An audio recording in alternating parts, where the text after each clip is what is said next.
Good morning, everyone. Now let us see the next example depending on this partial fraction method.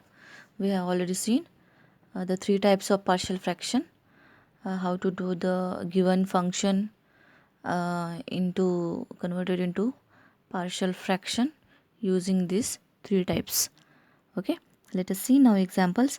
Find the question is find inverse Laplace transform using partial fraction method of the following functions. 29th example, we have to find out L inverse of.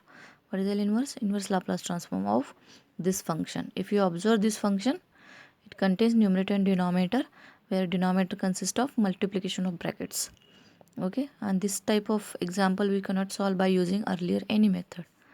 Okay, the partial fraction methods examples are very easy to recognize. Okay, because denominator consists of linear multiplication of linear or quadratic factors. Okay, now in this example denominator contains three brackets. Now we have to decide on this first step, in which three above three types this example can be solved. Okay, though the this depend on the denominator only. Okay, numerator doesn't matter.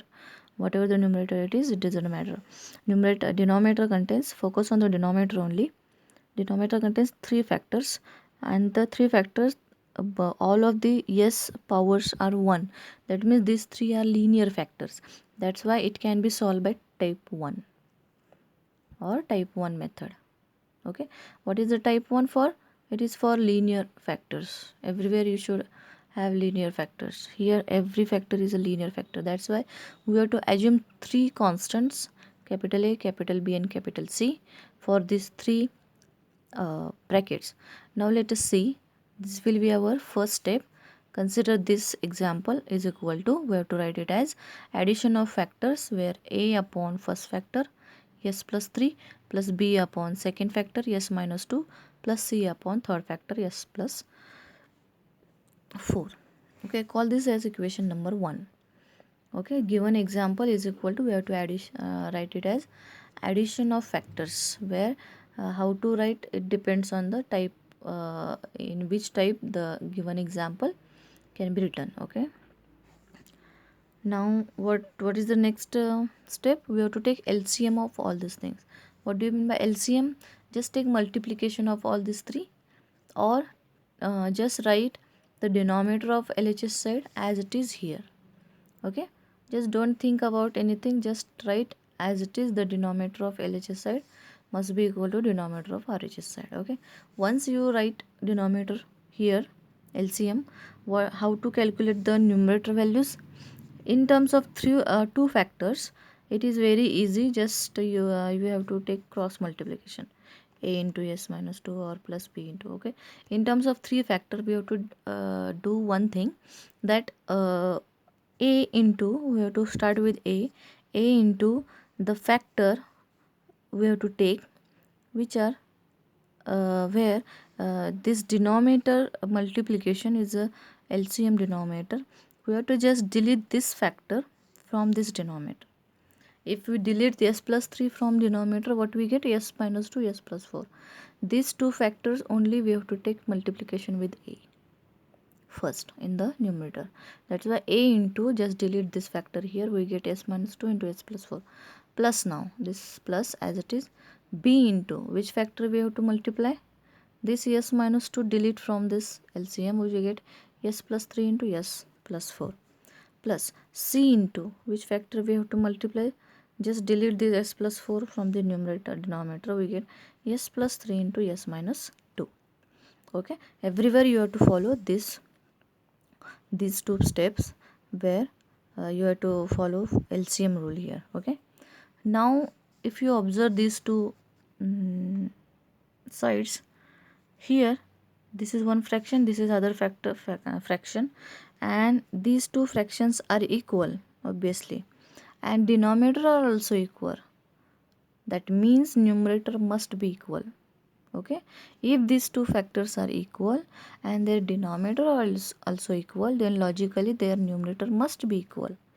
That's why the next step will be comparing the numerator. S plus 1 numerator of LHS side is equal to numerator of whole numerator of RHS side. This will be our next step. Now in case of linear factors, now what is our job here? We have to find out constants value here. Here constants are a, b, c. These are the constants we have taken to solve this example. They are not present in the example. That's why our job is to find out the values of this constant. Okay, once we find out the values of the constant, we have to resubstitute in this original equation. Then we can take inverse Laplace transform on both sides. That is a method. Now how to calculate values? One by one. First we have to calculate value of a. To find out value of a from this equation, we have to put values of s randomly, where b and c get 0.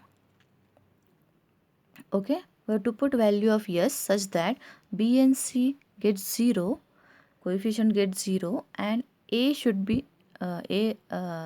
should be there only. That's why, so that we can calculate value of a. Now how to for what value of b and c gets 0, it depends on the which factor between that two number coefficients is common. There is one factor in b and c which is not present in the a, which is that s plus 3, which is absent here. That's why everywhere there we have to recognize that factor, so that we can decide which value we can put here so that it comes to 0. Which value? Obviously yes, opposite of plus 3, minus 3. Understand? That's why for the first we have to find out value of a.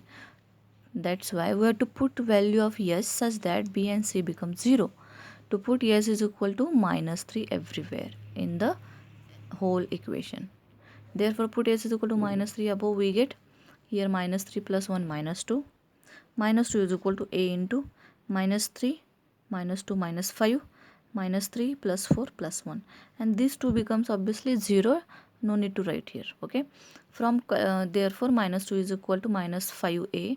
Therefore a is equal to 2 by 5. Understand? First value we have calculated.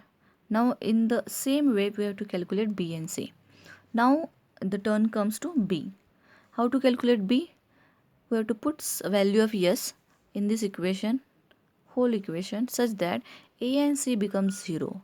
Now we have to recognize the bracket which is common in a and c and which is absent in b, which is that s minus 2 is the bracket which is present in a and c and it is absent in b. That's why we have to put s is equal to minus 2. Opposite of minus 2 is plus 2.